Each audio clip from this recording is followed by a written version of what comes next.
Today I uploaded some videos about consent, and in them you saw me making these chocolates.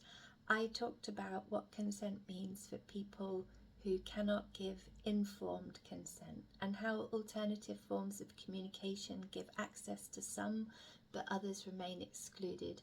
I identified the most vulnerable populations when it comes to giving consent and considered proxy voice, and how even when you have a fantastic proxy voice, there is still a desire to have more ways of listening to people. I talked about ways of having these conversations, including through cake and chocolate, and I invited you to have these conversations wherever you meet this topic, and looked at how important consent is to mental health. I discussed how I navigated consent in my work with people with profound intellectual and multiple disabilities, and shared with you some of the disagreements I've had with colleagues along the way.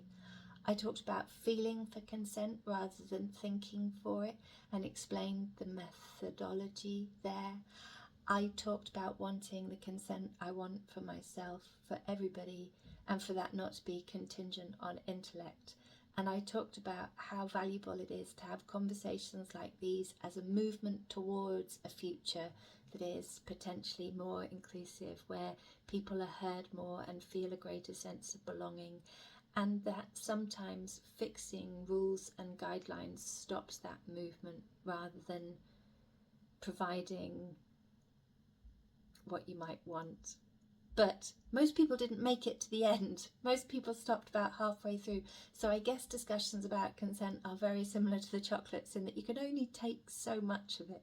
But I hope after you've digested the first bits, you might come back and explore some more. The playlist is there on my YouTube channel.